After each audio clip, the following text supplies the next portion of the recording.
mulai dari takbirnya, takbiratul ketika mau ruku tangan ya Allah. Berapa?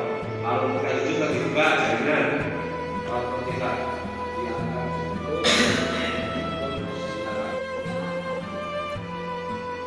nah, ketika sujud itu dari atas maupun dari samping kalau orangnya dari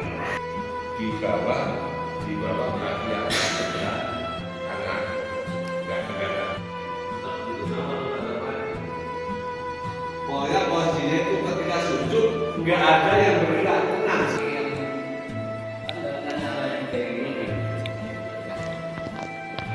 Yang bagus yang gimana?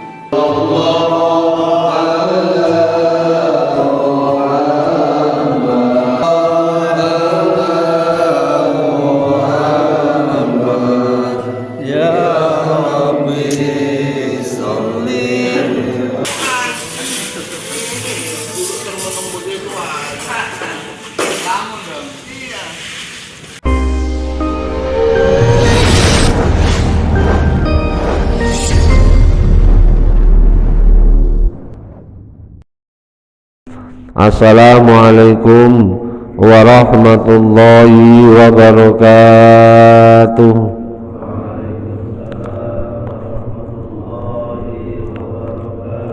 Bismillahirrahmanirrahim. Alhamdulillahi rabbil alamin.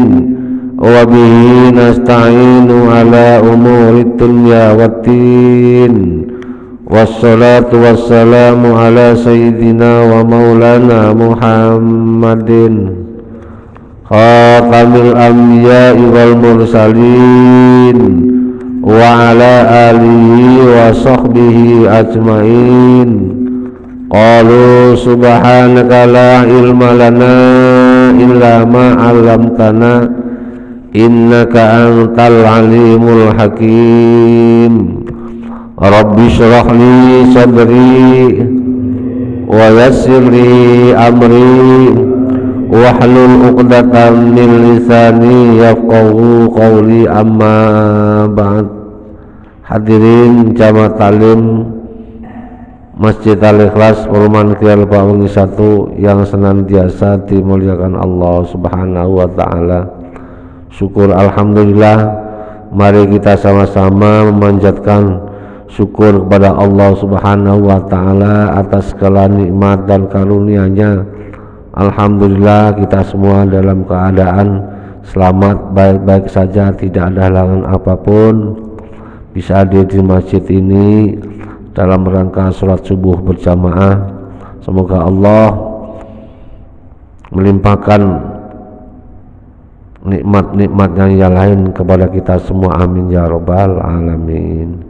Salawat salam semoga tercurahkan kepada baginda Nabi Agung Nabi Muhammad sallallahu alaihi wasallam dengan ucapan Allahumma sholli ala sayyidina Muhammad wa ala ali sayyidina Muhammad.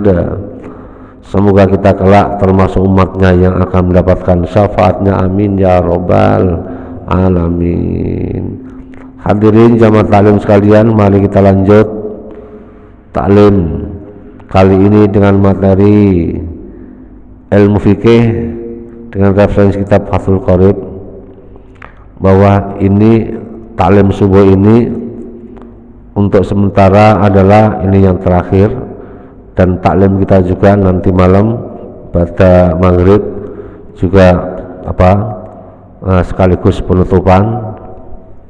Semoga dalam rangka menyambut datangnya bulan suci Ramadan, kita senantiasa diberikan kesehatan, keberkahan untuk kita semua. Nah, untuk taklim kali ini ya mungkin hanya sebagai ulasan dan sebagai kesimpulan. Untuk garis besarnya yang berkaitan dengan masalah sholat. Dengan masalah sholat, mungkin nanti di sesi ini sekaligus kita praktek ulang ya, praktek ulang, karena untuk mempersiapkan diri nanti kita di bulan suci Ramadan, sholat taraweh, sholat sunat yang lain, karena kembali lagi bahwa sholat adalah kuncinya ibadah, baik kita sholat sendiri, terutama sholat jamaah. Nah, untuk garis besarnya, usahakan kita sholat dimanapun kalau bisa dengan berjamaah. Karena dengan sholat jamaah, seandainya ada kekurangan untuk diri kita, baik mengenai hal-hal yang berkaitan dengan syarat rukunnya sholat, karena dalam sholat jamaah itu ada apa? Ada otomatis insya Allah sholat kita diterima. Tapi kalau sholat munfarid, nah, sholat sendiri, apalagi sholat di rumah, ya itu enggak ada jaminan, hanya menggugurkan kewajiban. Untuk garis besarnya juga, kalau kita sholat berjamaah, yang kita jadikan, kita ikutin jadi imam, ini yang secara dohir Pak ya, yang secara dohir. Cara dohirnya gimana? Kalau untuk sholat jahar, lihat orang itu baca Qur'annya benar apa enggak, bacaan Qur'annya fasih apa enggak, itu yang kita jadikan imam. Kalau kita lihat bapaknya sholat maghrib, kita sholat maghrib umpamanya di mushola mana, di masjid mana, imamnya bacaan Qur'annya, utamanya bacaan Qur'annya, terutama bacaan Fatihahnya, karena Fatihah adalah rukunnya sholat. Jadi secara dohirnya bacaan Fatihahnya, bacaan Qur'annya.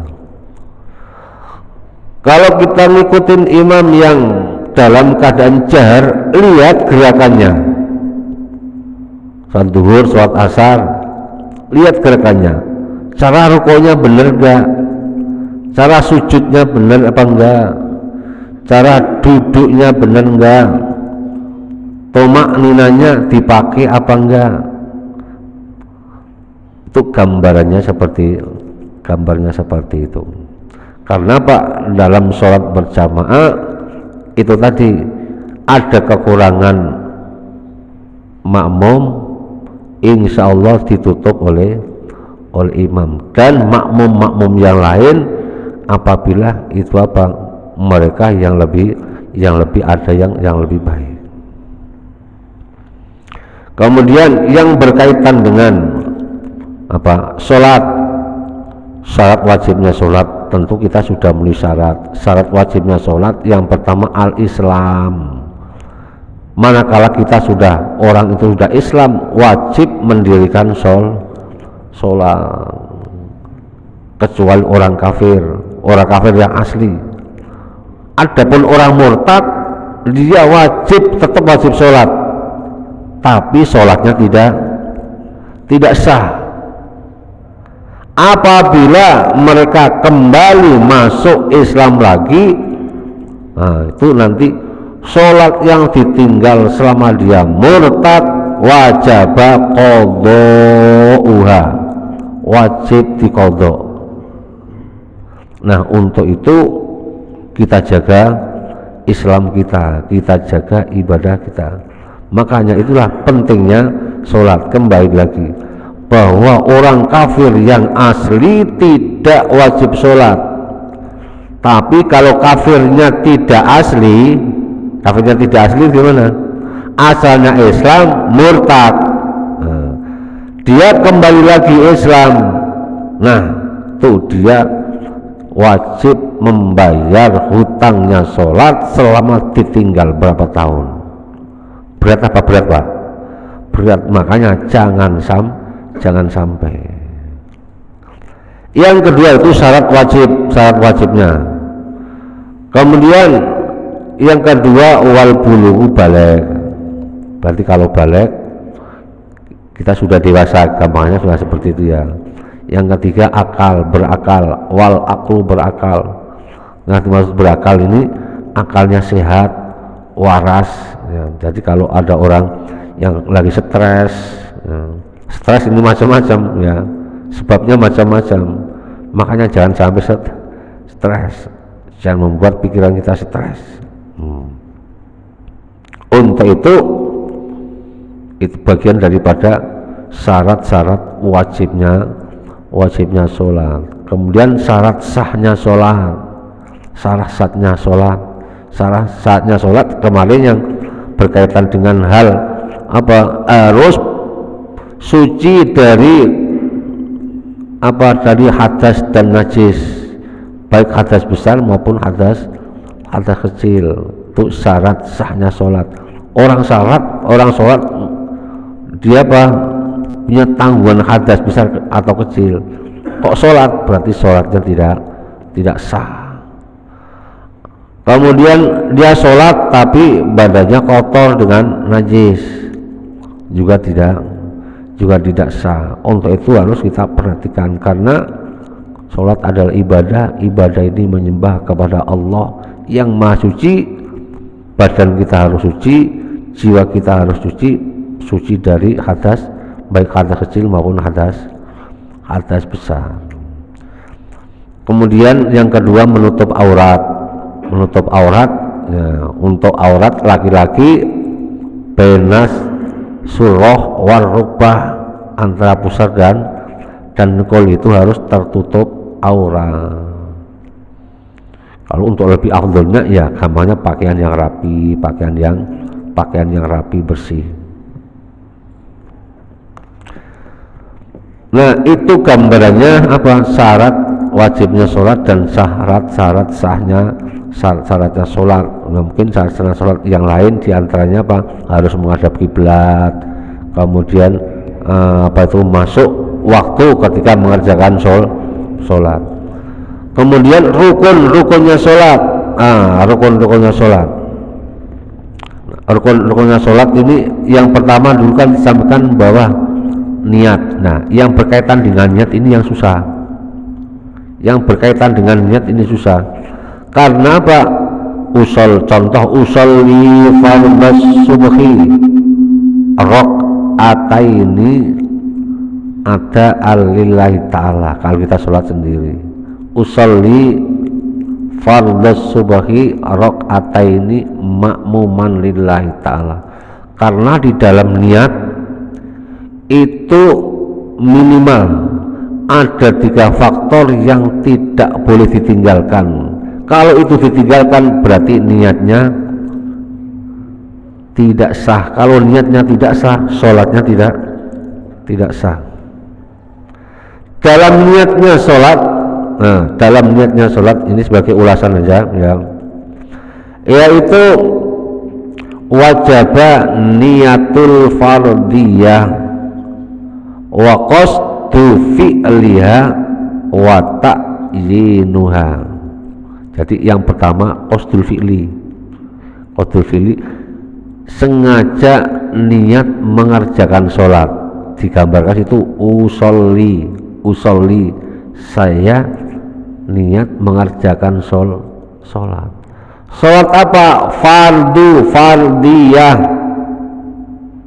Usolli fardol. Kemudian ditayin ini dinyatakan, maksudnya dinyatakan itu sholatnya waktu apa? Sholat subuh, sholat duhur, sholat isya. Usolli fardhas subhi, niat saya mengerjakan sholat fardu subuh. Minimal 3 faktor itu harus disebut dalam niat. Kalau tidak berarti niatnya tidak sah. Kalau niatnya tidak sah berarti sholatnya tidak sah. Nah, inilah perlunya apa? Perlunya kita taklim.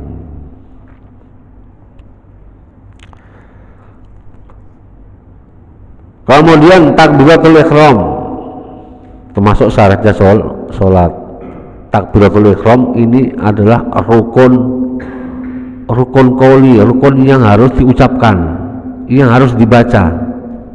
Yang harus dibaca rukun sholat, rukun qauli, satu takbiratul ihram, yang kedua baca surat Fatihah, yang ketiga membaca tasyahud, yang keempat baca sholawat, yang kelima salam.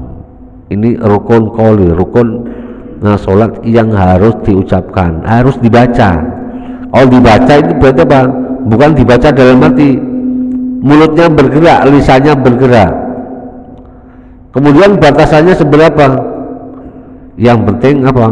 Orang lain jangan mendengar gamanya, orang lain jangan mendengar. Orang lain jangan mendengar, yang mendengar diri kita sendiri. Minimal apa? Walaupun nggak ada suaranya, tapi mulutnya, lisannya bergerak. Lisannya bergerak. Jangan bersuaranya kenceng-kenceng. Kalau suara kenceng mengganggu tetangganya, mengganggu jamaah sebelahnya. Ini sholat berisik amat gitu ya. Tidak menimbulkan keterangan, malah apa? Menimbulkan ketidaknyamanan jamaah sebelahnya. Kemudian dalam takbiratul ihram itu ada, coba kalau kita baca kitab yang lain, ada 16 syaratnya takbiratul ihram itu sah. Wih, sebanyak itu Pak ya. Ada 16 perkara dalam kita membaca Allahu Akbar. Sampai sedetail itu, karena itu apa? Pentingnya sholat. Yang pertama diantaranya Allahu Akbar itu dibaca dengan bahasa Arab, tidak boleh diganti dengan bahasa lain. Allahu Akbar, walaupun diganti dengan asma-asma Allah yang lain, Ar-Rahmanu Akbar, Ar-Rahimu Akbar, tidak boleh. Atau dibalik, tidak boleh dibalik lafalnya, Akbarullah, nggak boleh dibalik. Itu termasuk apa syaratnya. Kemudian tidak boleh memanjangkan hambianya lafal Allah, Allahu Akbar, dan baknya juga tidak boleh dibaca panjang. Itu bagian daripada apa? Syarat membaca takbir. Allahu Akbar umpamanya, itu berarti membaca takbirnya salah. Ya seperti biasa, Allahu Akbar.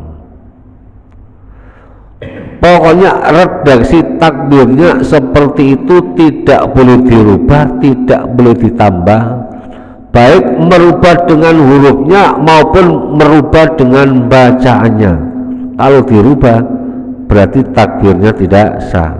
Pokoknya tambahin Wallahu Akbar, ditambahi wawu, Wallahu Akbar, juga tidak boleh.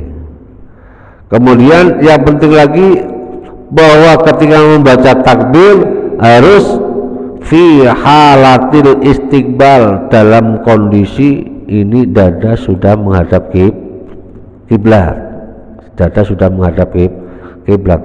Allahu Akbar, Allahu Akbar.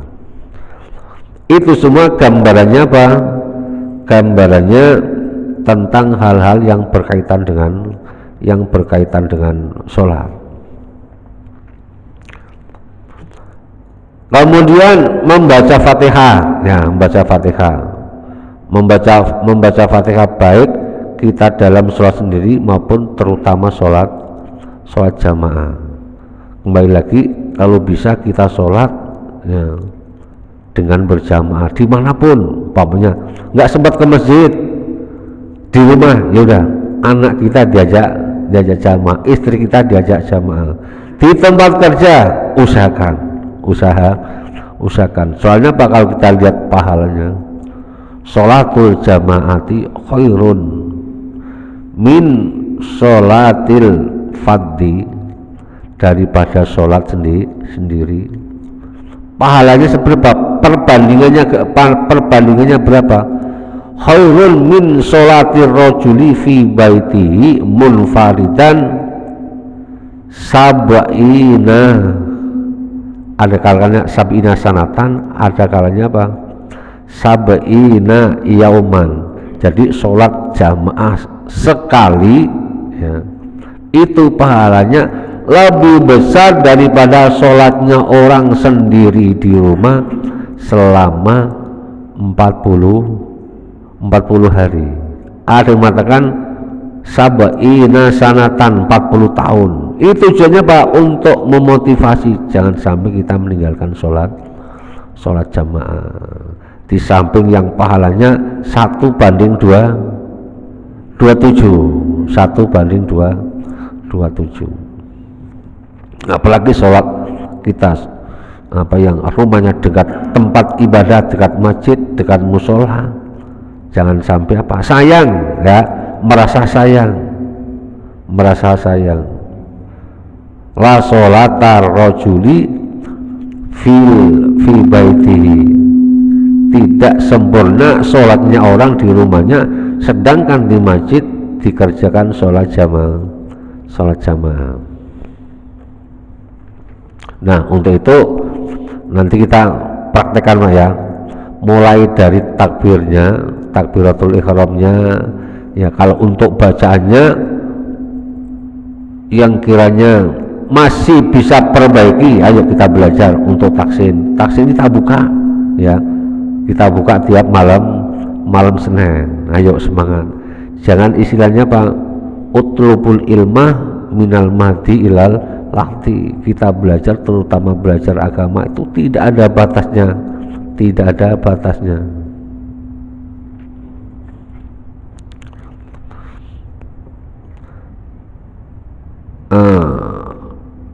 Kembali lagi tadi di awal, kalau kita lagi sholat jamaah, siapa yang kita jadikan imam?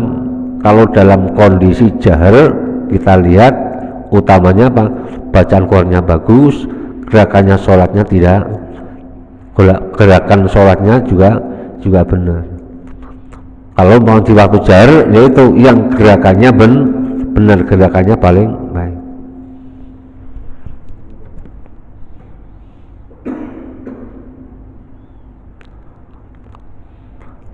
Coba ini kita praktek berapa orang nih Pak? Kita praktekin berapa orang? Coba Pak, kita minta Pak Azizan, Pak Jaini, 3 orang deh. Pak Dudung ya, Pak Dudung praktekin mau ya. Maksudnya Pak, buat contoh yang lain gitu, bukan saya mempraktekin Pak Dudung, buat lihat yang lain. Pak Azizan, Pak Jaini, sama Pak Dudung, coba 3 orang naik, maju ke depan. Ya sambil ngopinya Pak.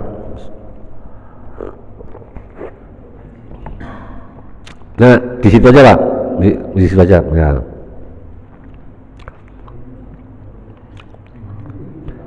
Bareng aja, bareng. Nah, coba kita lihat Pak Azizan, Pak Jaini, Pak Dudung minta dipraktekkan ketika takbir Allahu Akbar. Coba diangkat Allahu Akbar ya, gitu ya, berarti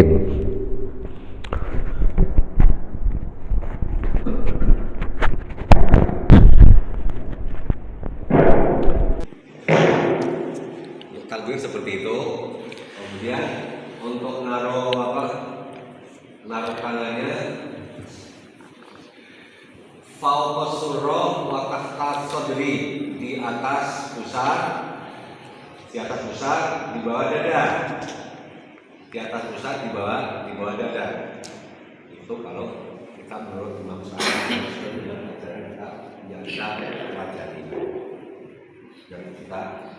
pelajari. Di atas fauqas surra wa tahta sadri, di atas pusar, kemudian di bawah dada. Kemudian yang dipegang pergelangan tangan kiri, al-yumna fawqa sufla, al-yamin fawqa sufla, tangan kanan di atas tangan kiri. Ini Pak dulu mana ini? Ya pas itu ya. Coba untuk ulang takbirnya Allahu Akbar.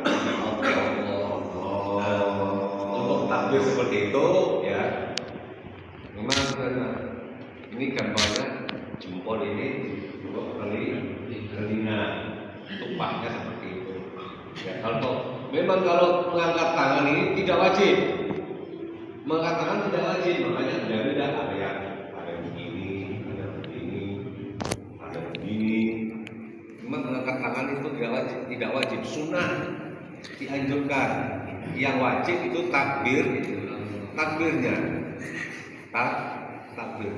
Nah kalau sudah seperti ini, kemudian ingat ketika niat usolli fardhu subuh umpamanya, utama subuh. Ketika Allahu Akbar dalam hatinya itu bacaannya harus selesai. Sebelum selesai tangannya jangan turun. Niat saya sholat subuh fardu, niat saya sholat fardu subuh 2 rakaat, jadi imam jadi makmum karena Allah baru turun. Kalau sebelum bacaannya dalam hatinya ini belum selesai, tangan jangan diturunkan. Allah itu ya. Ya pada saat niat Ya, itu lagi kita rukuk tangan diangkat. Untuk tangan diangkat itu satu takbir, yang kedua mau rukuk, setelah rukuk rukuk sami Allahu liman hamidah, tidak. Kemudian yang ketiga bangun dari tahiyat al-salat. Untuk bangun dari rakaat awal, rakaat ketiga itu tidak usah rakaat pertama. Mau duduk itu juga tidak usah rakaat pertama. Coba, rukuk Allahu Akbar. Nah, ketika rukuk, kepala sejajar dengan punggung, jangan apa. Nah, ini ya. Bukan kakinya ya. Ada yang sama itu apa ya? Nah, yang sama itu kepalanya, bukan kaki umpamanya kakinya gede, nggak apa-apa. Yang sama itu punggung rata dengan bandar kepala. Caranya gimana supaya punggung rata dengan kepala? Masalah ini yang dipegang ini dengkul, yang dipegang dengkul, tangannya lurus. Jangan dipegang bawahnya dengkul atau kalau ada kepala. Allahu Akbar. Ini berarti Pak, tidak lurus atau tidak Allahu Akbar. Yang dipegang lututnya itu lutut dan sami Allahu liman hamidah. Nah, untuk salah satu perintah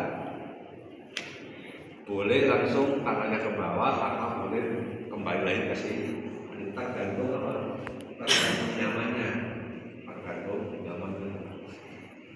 Kemudian ketika tumanina itu ketika rukuk, ketika sujud, ketika bangun dari rukuk harus ada tumaninanya berhenti sejenak, enggak ada gerakan fisik. Pokoknya Allahu Akbar, sami Allahu liman. Ini tangannya belum berhenti langsung sujud. Ini berarti tumaninanya hilang. Kalau tomangan hilang berarti rukunnya ada yang hilang. Mungkin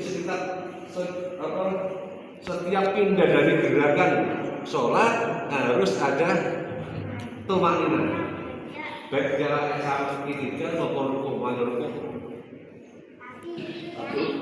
Sambil baca, sambil tenang. Begitu juga yang tidak. Tangannya enggak bergerak sama. saja gerakan yang bukan gerakan sholat. Gerakan yang bukan gerakan sholat sehingga tidak masuk kategori rumah. Sekarang langsung sujud.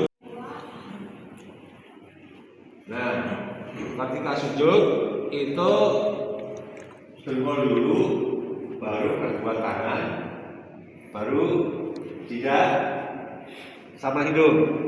Terus tangan ini posisinya ada duduk dulu Pak, satu duduk dulu. Ketika sujud ini tangan kira-kira posisinya di mana? Tangan kira-kira posisinya di mana? Nah, lurus kuping atau lurus, kalau lurus kuping nggak bisa, lurus hidung aja dah, lurus hidung, ya lurus hidung ini kira-kira perkiraan di mana? Kalau kita sujud, hidung itu di mana? Jempol kita turunnya dengan posisi jari terbuka, jangan cukup ini, dibuka dikit dan dibuka dikit, nempel semua, nempel ke sajadah. Nah, tekan kita ini, nempel, jarinya dibuka, jangan ditutup, jangan diangkat begini, jangan tergerak. Itu Pak ya. Jadi gini.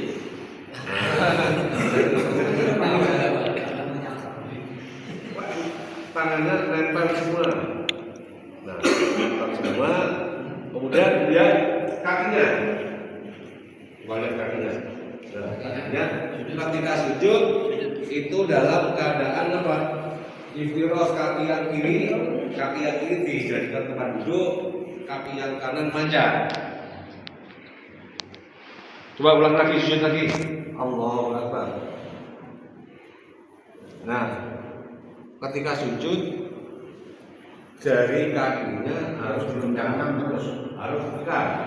Karena apa? Jarinya harus ada yang menghadap kiblat, harus ada yang menghadap kiblat. Kemudian gimana? Untuk ketika sujud ini ada yang apa? Ini yang ditempel begini.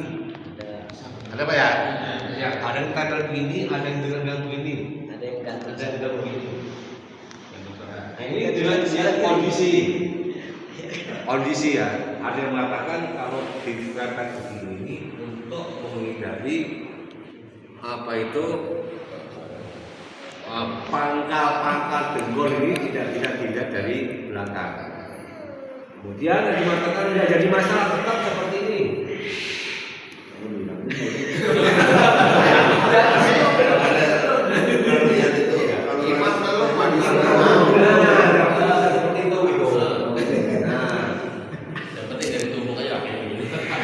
Yang penting kakinya jangan diangkat aja, jangan diangkat. Kemudian ya kalau toh kakinya tetap dibuka, ya, itu nggak jadi masalah. Karena apa? Yang dilihat terbukanya aurat itu dari atas maupun dari samping. Kalau auratnya kelihatan dari bawah, itu tidak jadi masalah. Bawahnya Pak Jai ini sholat dan duduk aja dulu. Pak Jai ini sholat pakai tangan dalam. Ya, tangan dalam. Kemudian ada anak kecil masuk ke dalam sarungnya. Dia enggak. Dia tahu aja. Walaupun seperti itu, sholatnya tetap sah, tidak batal. Karena kalau orang yang kelihatan dari bawah yang bawah itu dan sampai atau dari atas. Dari atas itu namanya kaosnya ini lebar, ya. Kaosnya ini lebar atau bajunya lebar, nggak ada kancingnya. Ketika lagi cukup, kelihatan kalau bapak umpama itu kelihatan kukusannya. Berarti itu masuk atau kategori terbukanya aurat. Masuk ya? Berapa? Kalau kita sujud lagi buka jarinya. Kalau ketika diangkat cukup, posisinya itu banyak gambarnya seperti itu ya. Nah, ketika bacaan tahiyat untuk tasyahud, ya, itu yang tangan posisi tangan langsung bergerak, tangan juga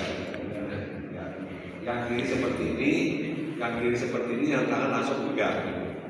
Ketika asyhadu alla ilaha illallah, posisi mata melihat jari ujung kuku. Ketika asyhadu alla ilaha illallah wa asyhadu anna Muhammadar baca sholawat dan pandangan kembali ke tempat sujud semula. Ada pertanyaan? Ustaz, kalau posisi kaki yang tanda-tanda kayak gini,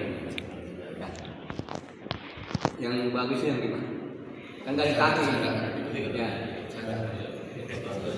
Tujuannya buat kaki itu ya jangan begini, jangan begini. Standarnya biasa. Ya. Kalau begini atau sini.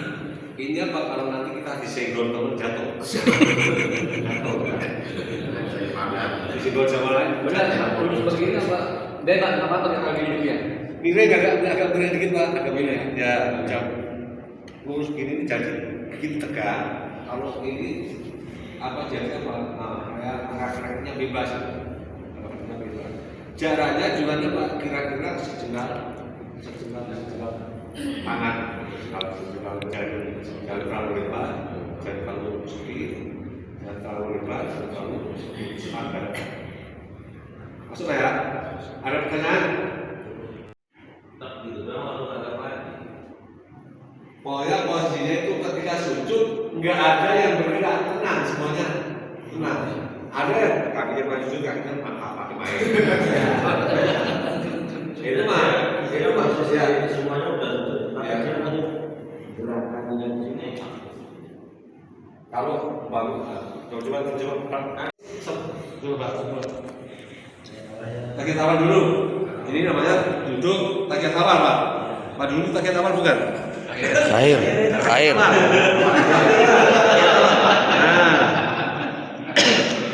takiat awal posisinya seperti ini, jangan kedua kakinya ditumpuk. Ada nggak yang kelihatan kalau takiat awal ditumpuk? Takiat awal seperti ini. Kalau takiat akhir tinggal kakinya masukin satu. Nah, itu dengan posisi kaki masih seperti ini. Bolehnya harus nempel ke sini apa mengatur ke sini? Nempel.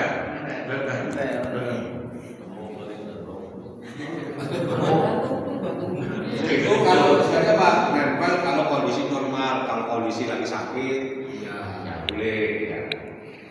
Kalau kondisi sakit juga jadi masalah. Nah, coba apa? Ini sebenarnya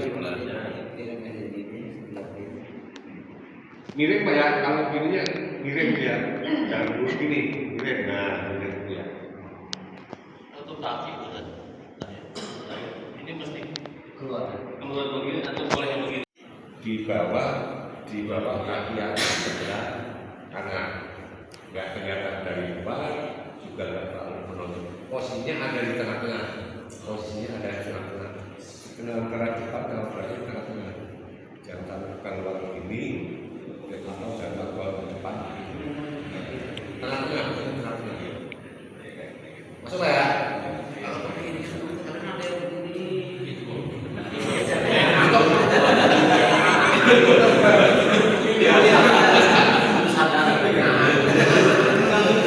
Itu tergantung kebiasaan.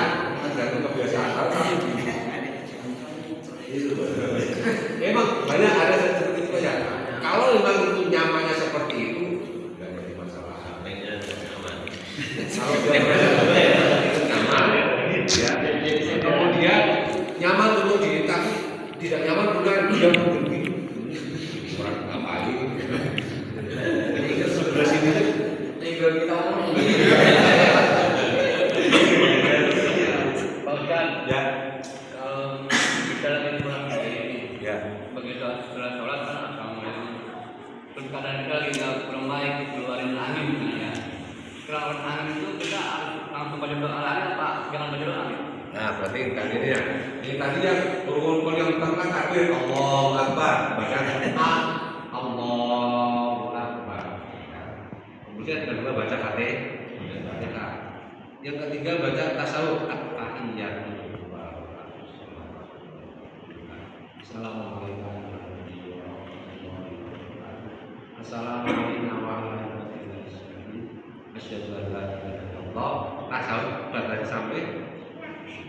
syahadat ya. Dan sholawat, kalau umpamanya itu sudah nggak sampai nggak bisa dan perut sakit langsung assalamualaikum warahmatullahi wabarakatuh. Kemudian salam pertama langsung buang tutupnya. Assalamualaikum.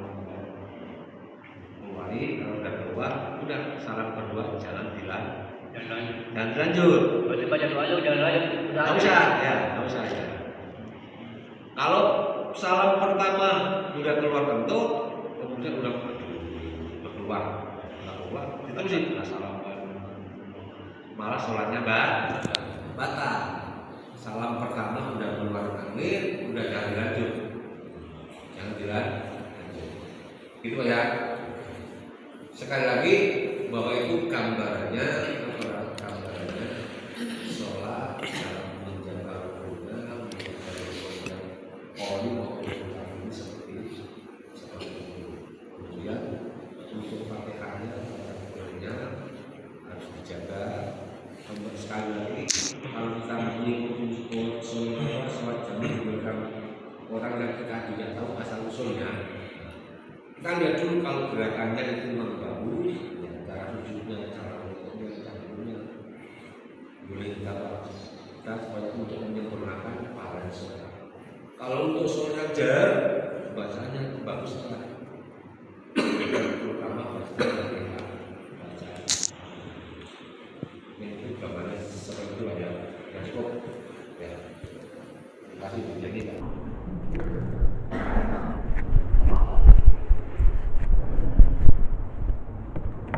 Ya mungkin itu gambarannya untuk apa?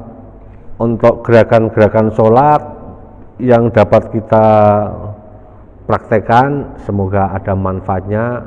Kembali lagi bahwa kajian ilmu kalau yang diiringi dengan praktek itu insya Allah mudah diingat sampai kapanpun. Dulu saya pernah praktek sholat seperti ini, punya praktek sholat seperti ini, insya Allah gampang diingat.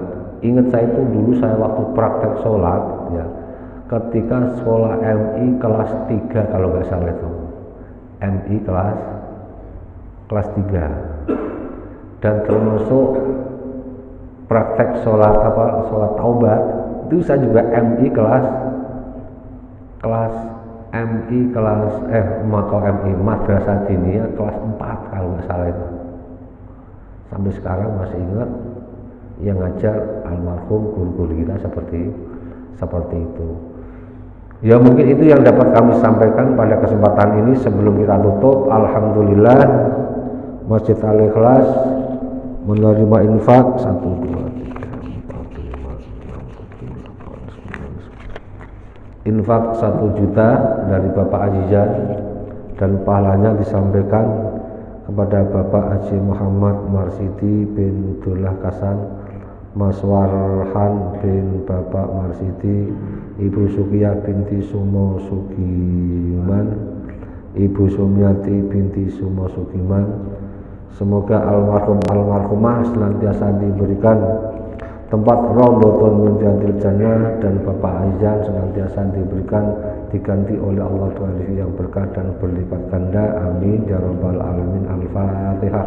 A'udzu billahi minasyaitonir rajim. Bismillahirrahmanirrahim.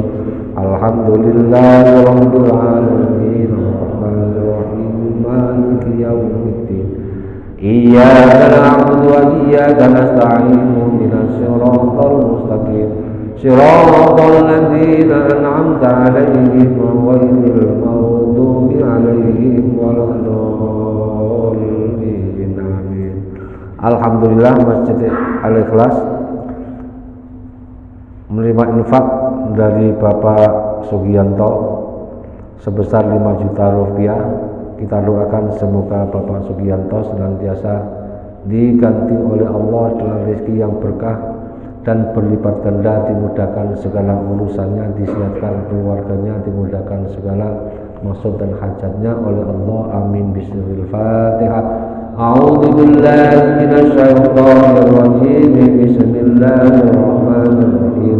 Alhamdulillahirabbil alamin arrahmanir rahim maliki yaumiddin iyyaka na'budu wa iyyaka nasta'in ihdinas siratal mustaqim siratal ladzina an'amta 'alaihim ghairil maghdubi 'alaihim waladdallin.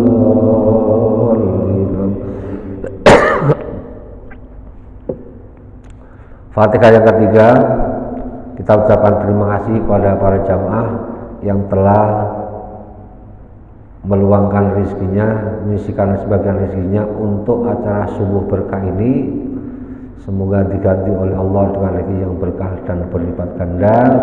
Dan kita sekali lagi mohon kepada Allah agar kita diberikan kesehatan, sehat badannya, sehat rohaninya, bisa berjumpa lagi nanti tahun yang akan datang, bulan setelah Ramadan. Insya Allah kita teruskan taklim seperti yang sudah biasa ini.